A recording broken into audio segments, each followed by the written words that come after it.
Assalamualaikum warahmatullahi wabarakatuh. Perkenalkan, nama saya Septia Mayaningsi, NPM 200302036, Prodi Perbankan Syariah semester 4. Di sini saya akan menjawab pertanyaan yang diberikan oleh Bapak David, yaitu pertanyaan pertama tentang perbedaan bank syariah dan bank konvensional. Bank syariah adalah bank yang menjalankan segala kegiatannya sesuai pada hukum-hukum muamalah agama Islam. Sumber hukum dari bank syariah mengacu pada dua pedoman, yaitu Al-Quran dan hadis. Sedangkan bank konvensional adalah bank yang menjalankan kegiatannya secara konvensional, mengacu pada kesepakatan internasional serta berlandaskan hukum formil negara. Terdapat beberapa perbedaan lagi mengenai bank syariah dan konvensional.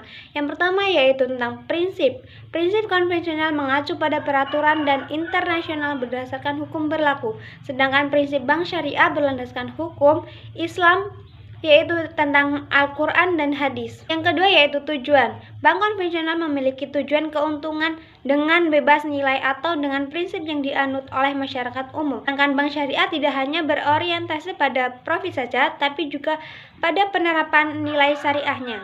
Dan yang ketiga yaitu sistem operasional. Bank konvensional menerapkan suku bunga dan perjanjian secara umum yang didasarkan pada aturan nasional. Sedangkan bank syariah tidak menerapkan bunga karena dalam transaksi tersebut mengandung riba. Perbedaan bank konvensional dan bank syariah yang keempat dapat dilihat dari proses pengelolaan dananya. Bank konvensional dapat melakukan pengelolaan dana di dalam seluruh lini bisnis menguntungkan di bawah naungan undang-undang, sedangkan bank syariah menggunakan aturan Islam dalam mengelola uang nasabahnya. Bank syariah akan mengelola dana nasabah pada lini bisnis yang diizinkan oleh aturan Islam.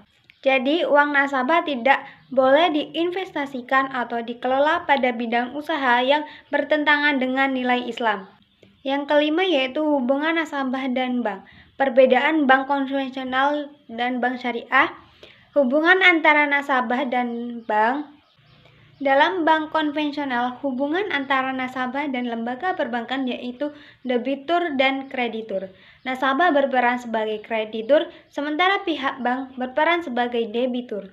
Sedangkan pada bank syariah, hubungan antara nasabah dan bank terbagi menjadi 4 jenis, yaitu penjual pembeli, kemitraan, sewa, dan penyewa.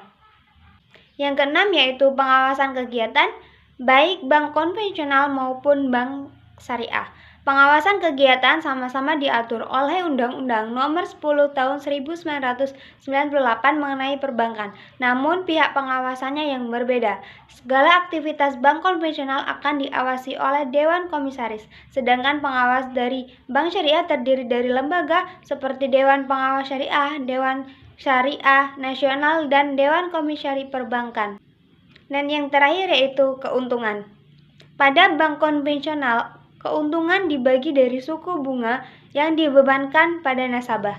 Sementara pada bank syariah, keuntungannya diperoleh dari hasil jual beli, sewa menyewa, dan kemitraan dengan nasabah.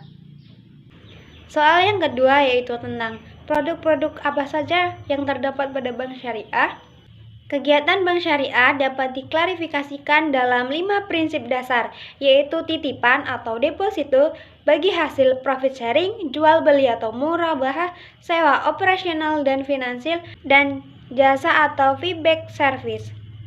Untuk yang pertama yaitu titipan atau deposito. Al-wadiyah yaitu titipan murni dari suatu pihak ke pihak lain, baik individu maupun badan hukum yang harus dijaga dan dikembalikan kapan saja si penitip menghendaki. Dan yang kedua bagi hasil. Bagi hasil adalah kerjasama antara dua pihak atau lebih untuk suatu usaha, di mana masing-masing pihak menyediakan dana dengan kesepakatan bahwa keuntungan atau resiko akan ditanggung bersama sesuai kesepakatan.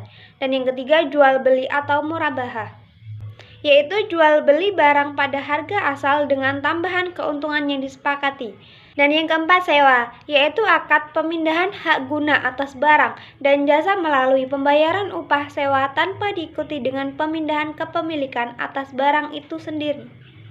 Dan yang terakhir yaitu jasa atau wakalah, yaitu penyerahan atau pendelegasian, yaitu pemberian mandat yang berarti pelimpahan kekuasaan kepada yang lainnya dalam hal-hal yang diwakilkan. Mungkin hanya itu yang bisa saya jawab. Apabila ada kesalahan saya mohon maaf. Saya akhiri. Wassalamualaikum warahmatullahi wabarakatuh.